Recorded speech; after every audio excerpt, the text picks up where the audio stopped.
The howling wind carried Elizabeth Newman's sobs into the darkness as she stumbled through knee-deep snow, one hand clutching her swollen belly, the other pulling a tattered woolen shawl tighter around her trembling shoulders. The blizzard had intensified since the townspeople of Silvercrest, Colorado had forced her from the only home she'd known for 20 years, their accusations and condemnations still ringing in her ears. December 1879 was proving to be the harshest winter anyone in these parts could remember. Elizabeth had known her situation would cause scandal, but she never imagined her own father would be the one to cast her out when her condition became impossible to hide. 6 months pregnant and unwed, she had become a pariah overnight. "Please," she whispered, her breath forming clouds in the frigid air. "Please let me find shelter." The sun had set hours ago and the temperature continued to drop. Her fingers had lost feeling and her feet were blocks of ice in her thin leather boots. Each step became more laborious than the last as the falling snow blanketed the trail before her. She had no destination, only the desperate hope of finding somewhere anywhere that might provide refuge from the merciless cold. Elizabeth stumbled over a hidden rock and fell to her knees, the impact sending a jolt of pain through her body. The baby kicked vigorously inside her, as if protesting the rough treatment. Tears froze on her cheeks as she struggled to stand again. "I'm sorry, little one," she murmured, cradling her belly. "I'm so sorry." The wind shifted, and through the curtain of white, Elizabeth spotted a faint glow in the distance. Hope surged through her veins, giving her renewed strength. She pushed forward, focusing on that distant light like a drowning sailor might fix upon a lighthouse beam. The light grew brighter, eventually revealing the outline of a modest cabin nestled against the foothills. Smoke curled from its stone chimney, promising warmth within. Elizabeth's heart hammered in her chest. Would they turn her away too? She had no choice but to find out. Her legs finally gave way just yards from the cabin's door. Elizabeth collapsed into the snow, her consciousness fading as the cold enveloped her like a shroud. The last thing she remembered was the sound of a door creaking open and the silhouette of a tall man framed in golden light. Xavier Murphy had been enjoying the peaceful solitude of his remote cabin, miles away from the nearest town, when the howl of the wind changed pitch. He paused, his coffee cup halfway to his lips, and listened. There it was again, a sound that didn't belong to the natural symphony of the storm. Setting his cup down, Xavier rose from his chair near the fireplace and approached the window. The blizzard had intensified, making visibility nearly impossible, but years of working cattle in all manner of conditions had honed his senses. Something or someone was out there. Grabbing his heavy coat and lighting a lantern, Xavier stepped onto his porch, holding the light aloft to pierce the darkness. The wind nearly stole his breath as he scanned the area surrounding his cabin. Then he saw a dark shape huddled in the snow, alarmingly close to his front steps.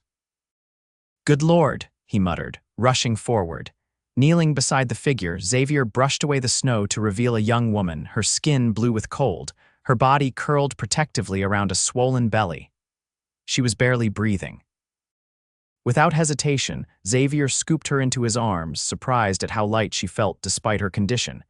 He carried her quickly into the cabin, kicking the door closed behind him. "Miss, can you hear me?" he asked, laying her gently on his bed. When she didn't respond, Xavier felt his chest tighten with worry. Working methodically, he removed her frozen boots and soaked stockings, then wrapped her feet in warm blankets. Her hands were next her fingers, alarmingly white, the nails blue. Xavier rubbed them between his own calloused palms, trying to coax circulation back into them. "Don't you die on me, miss," he murmured, more to himself than to her. "Not tonight." The woman moaned softly, her eyelids fluttering. Xavier quickly prepared a cup of warm broth and, supporting her head, helped her take a few sips. Her eyes opened briefly brilliant green, like spring grass, before closing again. Xavier moved his chair beside the bed and settled in for a long night. As a rancher, he'd nursed sick calves and injured horses through countless nights, but never a pregnant woman. He found himself praying for the first time in years, asking for guidance and strength. Dawn broke with a blinding brightness that reflected off the snow-covered landscape. Xavier, who had dozed fitfully throughout the night, jolted awake at the sound of a faint whimper from his bed. The woman was conscious, her eyes wide with confusion and fear as she took in her unfamiliar surroundings. "Where am I?" she gasped, attempting to sit up before wincing in pain. "Easy now," Xavier said, keeping his voice gentle. "You're safe. My name is Xavier Murphy. I found you half frozen outside my cabin last night." Her hand flew to her belly. "The baby seems fine," Xavier assured her. "Been kicking up a storm all night. Felt it myself when I was checking on you." Relief washed over her face, followed quickly by wariness. Xavier couldn't blame her for being cautious. A young, pregnant woman alone in a strange man's cabin had every reason to be afraid. "I'm Elizabeth Newman," she offered after a moment, her voice hoarse. "From Silvercrest." Xavier nodded. He knew of Silvercrest, a mining town about 20 miles east. "That's a long way to travel in your condition, especially in a blizzard." Elizabeth's eyes filled with tears. "I didn't have a choice. They forced me to leave." Xavier's jaw tightened, but he kept his expression neutral. He had heard of such things happening, though it never failed to ignite his temper. "Well, you're welcome to stay here until you're well enough to travel," he said, "and until this weather breaks, which might not be for some time." "I don't want to impose, it's no imposition," Xavier interrupted firmly. "I've got plenty of supplies and the company would be nice." He hadn't intended to add that last part, but it was true. The winters were long and lonely out here. Elizabeth studied him, seeming to take his measure. Xavier knew what she saw: a rugged man of 30 years, with sun-weathered skin, dark hair streaked with silver at the temples, and blue eyes that had seen their share of hardship. He wasn't much to look at, but he hoped she could see he meant no harm. "Thank you, Mr. Murphy," she finally said. "I don't know what would have happened if you hadn't found me." "Xavier," he corrected, "and there's no need for thanks. Anyone would have done the same," but they both knew that wasn't true. Not everyone would take in a pregnant, unwed woman in the dead of winter, risking their own reputation and comfort to help a stranger. As Elizabeth drifted back to sleep, exhaustion still claiming her, Xavier moved to the stove to prepare breakfast. He had a feeling his simple, solitary life was about to become considerably more complicated and perhaps richer for it. Over the next few days, Elizabeth's strength gradually returned. Xavier kept the fire burning hot and made sure she ate regularly, preparing simple but nourishing meals from his stores. They fell into an easy routine, with Xavier tending to his chores and animals in the morning while Elizabeth rested, then spending the afternoons in companionable conversation. Elizabeth revealed little about the circumstances of her pregnancy, and Xavier didn't press.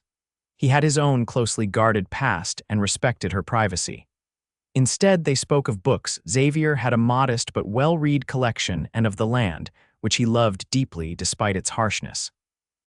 "How long have you lived here?"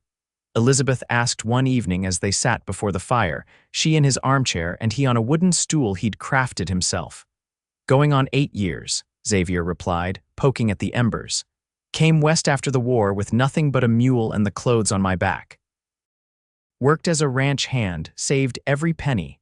When this parcel came up for sale, I knew it was what I wanted. It's beautiful land," Elizabeth said, her gaze drifting to the window where moonlight sparkled on the snow. "Harsh, but honest somehow." Xavier looked at her with surprise. "That's exactly how I feel about it." She smiled, a rare expression that transformed her face, softening the lines of worry that seemed permanently etched between her brows. "And do you never get lonely out here, all by yourself?" Xavier considered the question. "Sometimes," he admitted. "But I find people are generally more trouble than they're worth." "Present company excluded, I hope," Elizabeth said with a small laugh. Xavier felt a warmth that had nothing to do with the fire. "Definitely excluded," he agreed. That night, as he lay on his makeshift pallet near the fire, having insisted Elizabeth keep the bed, Xavier found himself unable to sleep. There was something about Elizabeth Newman that stirred feelings he thought long dead. Her quiet dignity in the face of whatever hardship had driven her from her home, her gentle humor that emerged more each day. The way she absently stroked her belly when deep in thought, all of it affected him in ways he hadn't anticipated. "You're a fool, Murphy," he muttered to himself, turning onto his side. The last thing this woman needed was the attentions of a grizzled cowboy. She had enough troubles without him adding to them. But as the days turned into weeks, and January's bitter cold gave way to February's slightly less brutal chill, Xavier found himself increasingly drawn to Elizabeth. He began to look forward to their evening conversations, to plan small surprises that might bring a smile to her face, a wildflower preserved in one of his books, a wooden carving of a bird he'd whittled during the long evenings. Elizabeth, for her part, insisted on contributing to the household as her strength returned. She took over the cooking, transforming Xavier's basic provisions into remarkably tasty meals, and mended his clothes with neat, even stitches. When he returned from checking his fences or tending to his small herd of cattle, the cabin felt warmer, more like a home than it ever had before. One afternoon in late February, Xavier returned from town, where he'd gone to replenish supplies and mail a letter. He found Elizabeth outside, bundled against the cold but clearly enjoying the sunshine that had emerged after days of clouds. "You shouldn't be out in this cold," he said, dismounting from his horse. Elizabeth raised an eyebrow. "I've been cooped up for weeks, Xavier. A little fresh air won't kill me." He couldn't argue with her determination, so instead he pulled a small package from his saddlebag. "Got something for you and the little one," he said, feeling unaccountably nervous. Elizabeth unwrapped the brown paper to reveal a soft woolen blanket, dyed a gentle yellow. "Oh," she breathed, running her fingers over the fabric. "It's beautiful. Figured yellow works either way," Xavier said, suddenly embarrassed. "Boy or girl?" To his alarm, Elizabeth's eyes filled with tears. "I'm sorry," he said quickly. "I didn't mean to upset you." She shook her head, wiping at her eyes. "You didn't upset me, it's just no one's ever." She took a deep breath. "Thank you, this is the first gift my baby has ever received." The simple statement hit Xavier like a physical blow. He couldn't imagine what Elizabeth had endured, cast out by her community, facing motherhood alone. In that moment, he made a silent promise to himself and to her that she would never have to face it alone again, not if he could help it. As March arrived, bringing with it the first tentative signs of spring, Elizabeth's time grew near. Xavier had been preparing, reading a dog-eared medical text he'd purchased in town and stocking up on clean linens. Elizabeth had grown increasingly restless, her back constantly aching, her sleep disturbed by the baby's movements and her own discomfort. "I feel like a beached whale," she complained one morning as Xavier helped her to the table for breakfast. "You look beautiful," he said without thinking, then busied himself with serving the food to avoid her startled gaze. They ate in silence, the air between them charged with unspoken feelings. Xavier had been fighting his growing attraction, convinced Elizabeth deserved better than a rough-edged rancher with little to offer beyond his land and his devotion. But sometimes, he caught her looking at him with an expression that gave him hope, a softness, a longing that mirrored his own. That evening, as a spring storm lashed the cabin with rain rather than snow, a welcome change, Elizabeth suddenly gasped, her hand flying to her belly. "Xavier," she said, her voice tight with pain, "I think it's time." Xavier felt a momentary surge of panic before his practical nature took over. He'd helped birth countless calves and foals. The principles couldn't be that different. Still, the stakes had never been so high. "All right," he said, keeping his voice steady. "Let's get you comfortable." The next 12 hours were the most harrowing of Xavier's life. Elizabeth's labor progressed slowly, each contraction seeming to drain more of her strength. Xavier did everything he could, offering sips of water, supporting her back, whispering encouragements, but as dawn approached, he began to fear for both Elizabeth and her child. "Xavier," Elizabeth said during a brief respite between contractions, her face pale and drawn. "If something happens to me, nothing's going to happen to you," he interrupted fiercely. "But if it does," she insisted, gripping his hand with surprising strength, "promise me you'll take care of my baby." Xavier met her gaze, his throat tight with emotion. "I promise," he said solemnly, "but you're going to be fine. You're the strongest person I've ever met, Elizabeth Newman." She smiled weakly, then tensed as another contraction began. "I need to push," she gasped, Xavier positioned himself at the foot of the bed, prepared to help bring Elizabeth's child into the world. "Then push," he encouraged. "I'm right here." With a cry that tore at Xavier's heart, Elizabeth bore down. Minutes later, the sound of a newborn's indignant wail filled the cabin. "It's a boy," Xavier announced, his voice thick with emotion as he cradled the tiny, squirming infant. "A perfect little boy." Tears streamed down Elizabeth's face as Xavier placed the swaddled infant in her arms. She looked down at her son, then up at Xavier, her eyes shining with a joy that transcended exhaustion. "Hello, little one," she whispered, touching the baby's cheek with a gentle finger. "Welcome to the world." Xavier watched them, mother and child, feeling a surge of protectiveness and love so powerful it almost brought him to his knees. In that moment, he knew his life had changed irrevocably. "What will you name him?" he asked softly. Elizabeth considered the tiny face, so new yet somehow familiar. "Samuel," she decided. "Samuel Thomas Newman." She glanced up at Xavier. "Samuel means God has heard. It's a fine name," Xavier agreed, his voice rough with emotion. Later, with mother and baby sleeping peacefully, Xavier sat beside the bed, keeping watch. He studied Elizabeth's face, relaxed in sleep, and the tiny bundle nestled against her chest. They had become his family, he realized, in these strange, wonderful weeks of shared isolation. The thought should have terrified him, a confirmed bachelor, suddenly responsible for a woman and a newborn, but instead, it felt right, as if the empty spaces in his life had been waiting for them all along. As spring fully took hold of the land, bringing with it new growth and birdsong, life settled into a new rhythm at the cabin. Samuel, or Sam as they had taken to calling him, thrived under their care. Elizabeth recovered her strength quickly, determined to pull her weight despite Xavier's protests that she should rest. "I've been resting for months," she said firmly. "And while I appreciate your care, Xavier Murphy, I'm not an invalid." Xavier raised his hands in surrender. "Wouldn't dream of suggesting it, madam." Their days fell into a pleasant routine. Xavier would rise early to tend to his cattle and other chores, while Elizabeth cared for Sam and prepared breakfast. They would eat together, discussing plans for the day, then work side by side when possible, planting the vegetable garden, mending fences, or simply sitting on the porch while Elizabeth sewed and Xavier whittled, Sam sleeping peacefully nearby. In the evenings, they would sit before the fire, sometimes reading aloud to each other from Xavier's books, sometimes simply enjoying the comfortable silence that had developed between them. Often, Xavier would hold Sam while Elizabeth rested, marveling at the tiny fingers that would wrap around one of his own, at the perfect miniature features that seemed to change slightly each day. "You're good with him," Elizabeth remarked one evening, watching as Xavier gently rocked Sam to sleep. Xavier smiled down at the infant. "He makes it easy, good-natured little fellow."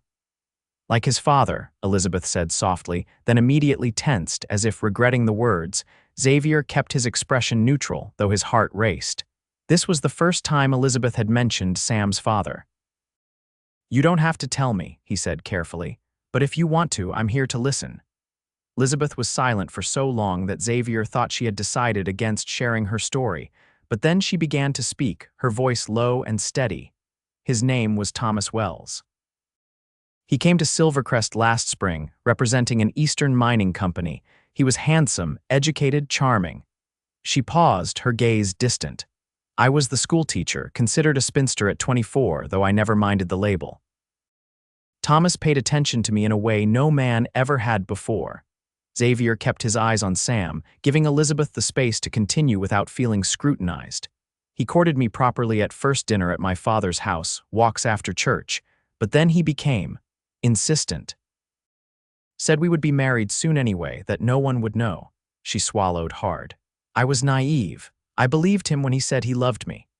Xavier's hands tightened slightly around Sam, and he consciously relaxed them, not wanting to disturb the sleeping baby. "When I realized I was with child, I went to him immediately, expecting he would make good on his promises. Instead, he denied everything, said I was trying to trap him, that the child could be anyone's." Elizabeth's voice had taken on a flat quality, as if she were reciting facts about strangers.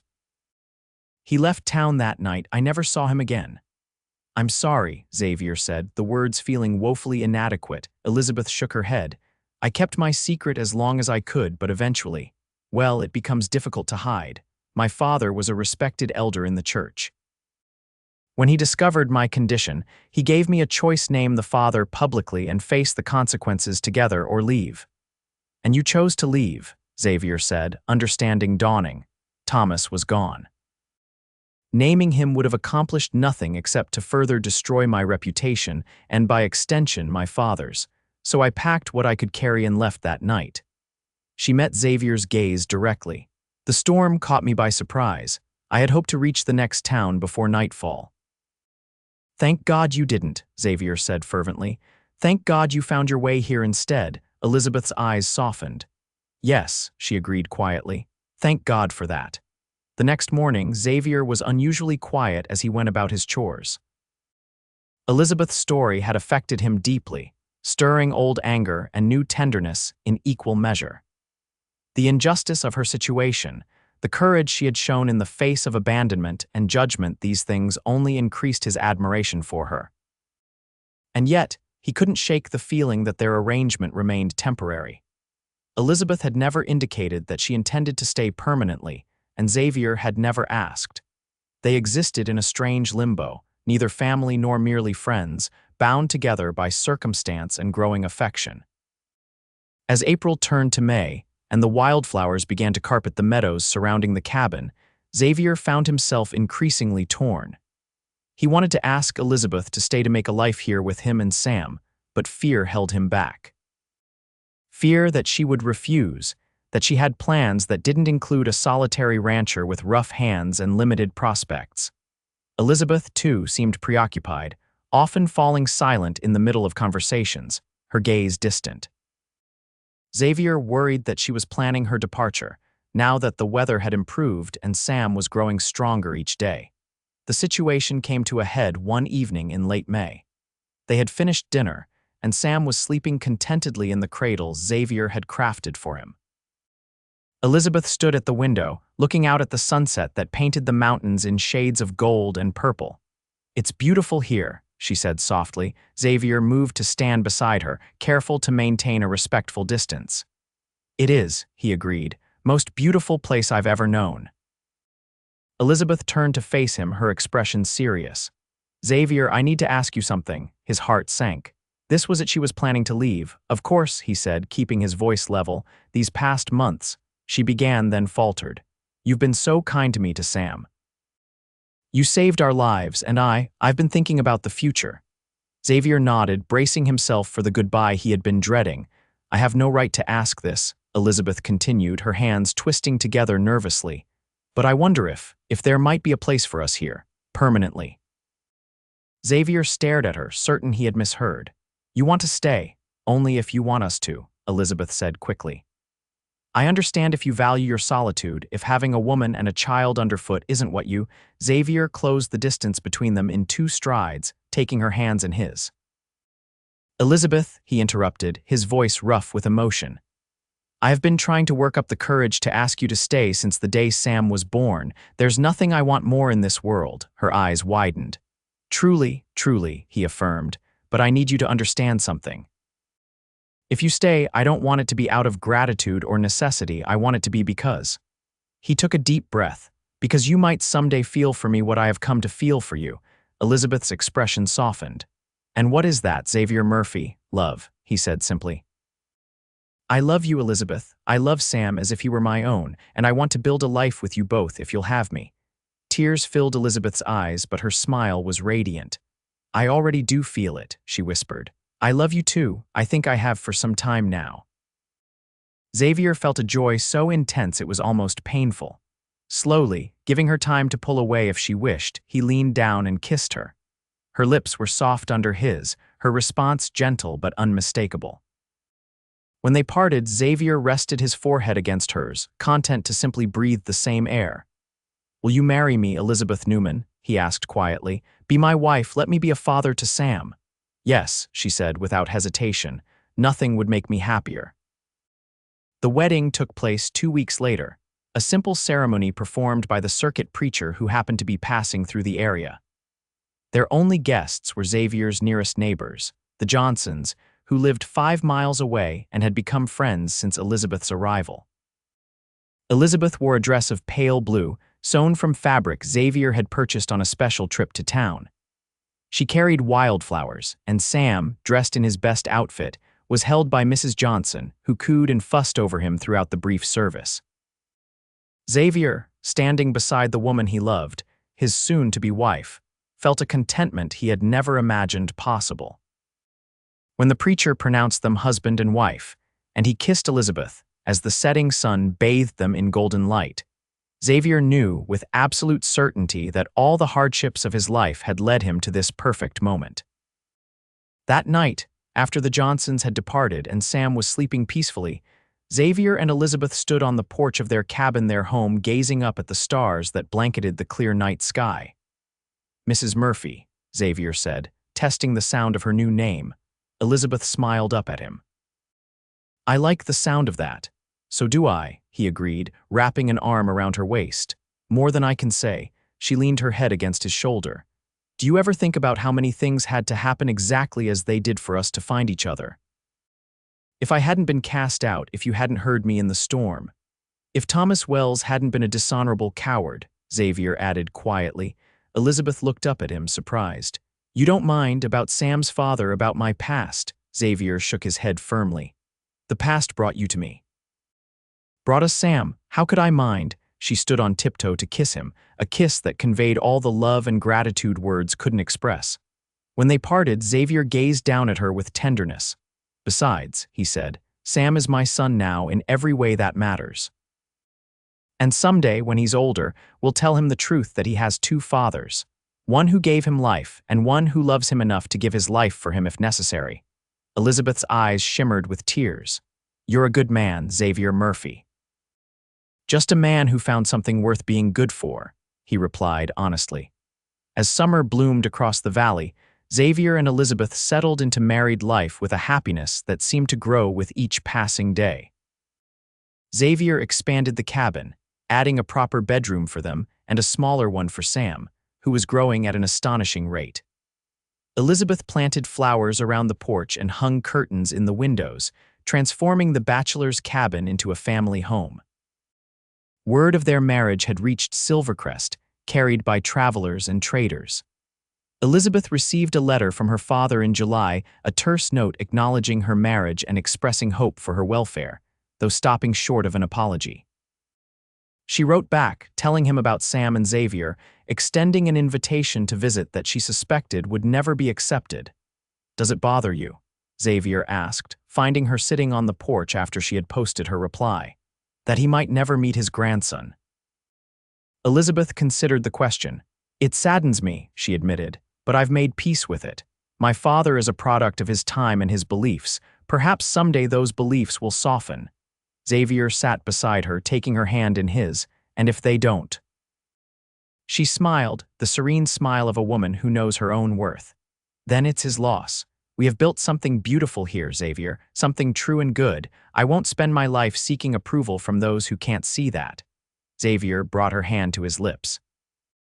"Have I told you today how much I love you?" "Yes," she laughed, "but I don't mind hearing it again." As autumn painted the landscape in vibrant hues of red and gold, Elizabeth discovered she was expecting again. She shared the news with Xavier one evening as they sat before the fire, Sam playing on a blanket at their feet, Xavier's face lit with joy as he gathered her in his arms. "Another child," he marveled. "Our child."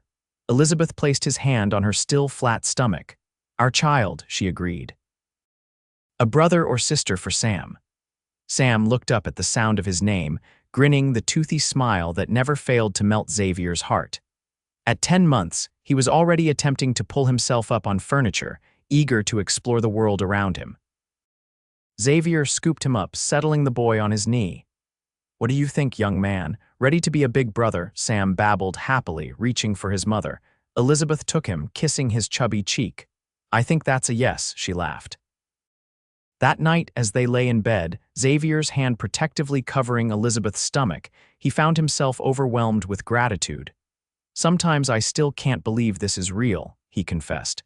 "That you're here, that we have this life together." Elizabeth turned in his arms to face him.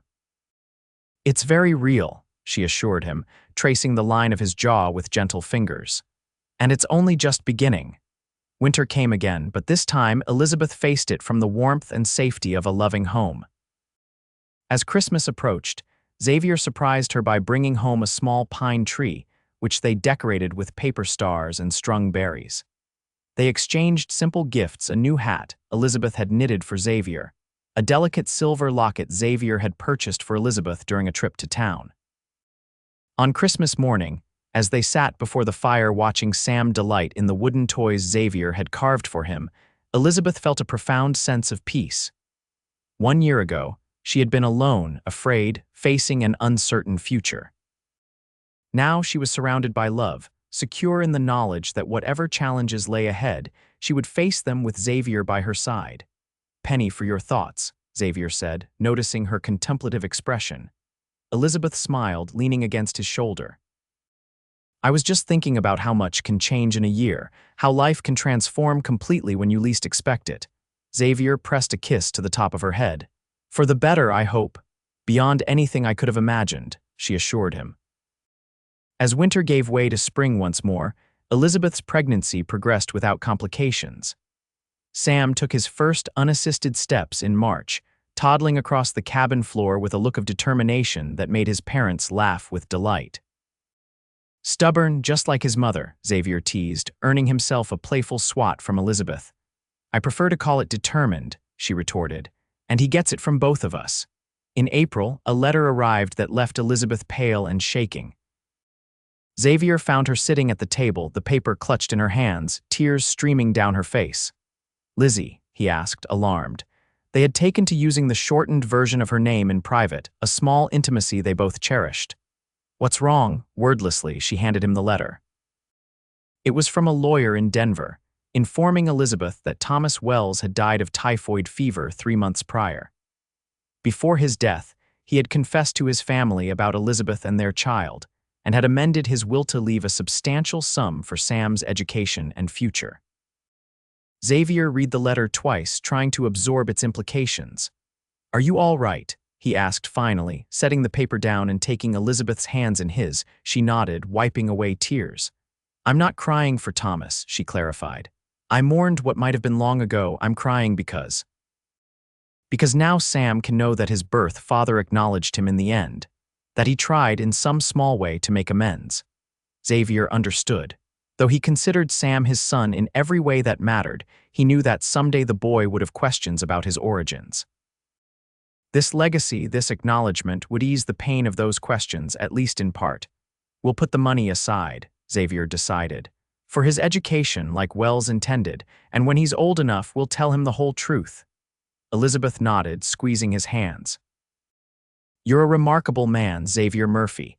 Most men would be threatened by this, by another man providing for their child." Xavier shook his head. "Wells isn't providing for my son," he said firmly. "He's providing for his son, which is no more than he should have done from the beginning. My job is to raise Sam, to teach him to be a good man, to love him. No amount of money can buy that." Elizabeth rose from her chair, moving to embrace him despite her advanced pregnancy making it somewhat awkward. "And that," she said, "is why Sam is the luckiest boy in Colorado to have you for a father." In late May, just as the wildflowers were reaching their peak, Elizabeth gave birth to a daughter. The labor was shorter this time, though no less intense. Xavier stayed by her side throughout, his steady presence giving her strength when her own began to flag. "She's perfect," Elizabeth whispered as Xavier placed their daughter in her arms. The baby had a dusting of dark hair like her father's and Elizabeth's green eyes. "What shall we call her?" They had discussed names but had been unable to settle on one, agreeing to wait until they met their child. Now, looking down at the tiny, perfect face, Xavier knew. "Hope," he suggested. "Because that's what she is, a testament to hope, to second chances." Elizabeth's eyes filled with tears as she nodded.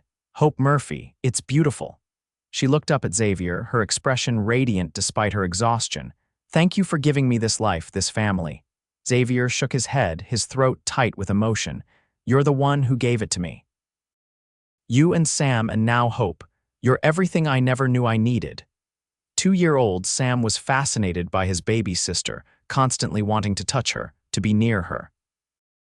Xavier and Elizabeth watched with joy as he planted gentle kisses on Hope's head, as he brought his toys to share with her, as he proudly announced to visitors, "My baby." The Murphy family quickly established new routines to accommodate their expanded household.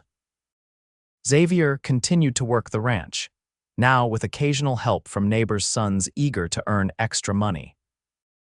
Elizabeth divided her time between caring for the children and maintaining their home, occasionally taking on tutoring for neighboring children, whose parents valued her previous experience as a teacher. Their cabin, once a simple bachelor's dwelling, had evolved into a proper family home. Xavier added more rooms as needed, and Elizabeth filled them with warmth and comfort. The vegetable garden expanded, and they added chickens and a milk cow to their small menagerie. Life wasn't always easy. Droughts, harsh winters, and the occasional illness tested their resilience. But through it all, Xavier and Elizabeth faced each challenge together, their bond growing stronger with each passing year. By the time Hope was 3 and Sam 5, the Murphy Ranch had become known throughout the area as a place of welcome. Travelers knew they could find a hot meal and a place to sleep if needed, and neighbors often gathered there for celebrations or in times of hardship. Elizabeth, who had once feared she would never have a place to belong, now stood at the center of a community that valued her for exactly who she was. Xavier, who had sought solitude to heal old wounds, found that opening his heart and home had brought him more peace than isolation ever could. One evening, as they sat on their expanded porch watching Sam and Hope chase fireflies in the gathering dusk, Xavier took Elizabeth's hand in his. "Do you ever think about how it all began? That night in the blizzard," Elizabeth smiled, the years having only enhanced her beauty in Xavier's eyes. "Often," she admitted. "How close I came to giving up, how miraculous it was that you found me." "Not miraculous," Xavier disagreed gently. "Destined, maybe, as if all the paths of our lives were leading to that moment." Elizabeth rested her head against his shoulder, watching their children's delight as Hope managed to capture a glowing insect between cupped hands. "I like that," she said softly. "Destined." The firefly escaped, and Hope's laughter floated through the evening air as she and Sam raced after it. Xavier wrapped his arm around Elizabeth's waist, pulling her closer. "I never believed in fate before you," he confessed. "Never thought much beyond the next season, the next year. But now—" "Now," Elizabeth prompted when he fell silent. "Now I think about decades," Xavier said. "About watching our children grow, about growing old with you, about all the moments big and small that we'll share. And I'm grateful for every one of them, even the ones that haven't happened yet." Elizabeth turned her face up to his, her eyes reflecting the first evening stars. "I love you, Xavier Murphy, more today than yesterday and less than I will tomorrow." Xavier kissed her, a kiss that held all the tenderness and passion of their years together and all the promise of the years to come. When they parted, he kept her close, unwilling to let go. "I love you too, Elizabeth Murphy," he said, "for saving me as much as I saved you." She smiled up at him, the same smile that had first captured his heart. "I think," she said, "that's what love is supposed to do." As darkness settled fully over the ranch and they called the children in for bedtime, Xavier knew she was right. Love had saved them, both had transformed a desperate night in a blizzard into the beginning of a story neither of them could have imagined. A story of rescue and renewal, of healing and hope. A story that would continue to unfold, page by beautiful page, for all the days of their lives. In the years that followed, the Murphy family continued to flourish. Sam grew into a tall, thoughtful young man with his mother's gentle spirit and his father's work ethic. At 18, he used the money Thomas Wells had left him to attend college in Denver, studying engineering with plans to improve irrigation systems for ranches throughout the West. Hope, with her father's dark hair and determined nature, showed an early talent for horsemanship that delighted Xavier. By 15, she could outride most of the boys in the area, a fact that filled her father with equal parts pride and trepidation. When Hope was 7, Elizabeth gave birth to twin boys, James and Robert, completing their family. The twins brought new energy and challenges to the household, but Xavier and Elizabeth faced them with the same resilience and love that had sustained them through everything else. As the 19th century gave way to the 20th, bringing changes both wondrous and worrying, the Murphy Ranch remained a haven of constancy and warmth. Automobiles eventually replaced horses on the main roads, and electricity slowly made its way to even remote areas, but the values that Xavier and Elizabeth had built their life upon remained unchanged. Love, family, kindness, perseverance. On cold winter nights, when the wind howled around their now substantial home, Elizabeth would sometimes think back to that desperate journey through the blizzard, to the moment when all seemed lost. And then she would look around at her husband, her children, the life they had created together, and marvel at how often hope could be found in the darkest moments if only you kept moving forward, one step at a time. Xavier, watching his wife's reflective expression, would take her hand and squeeze it gently, somehow knowing exactly where her thoughts had wandered. And Elizabeth would smile, returning to the present, to the warmth and joy they had created from the coldest of beginnings. For that was the true miracle she had come to realize. Not just surviving the storm, but learning to dance in the sunshine that inevitably followed. Not just finding shelter, but building a home filled with love, laughter, and the kind of happiness neither of them had dared to dream possible on that fateful winter night so many years ago.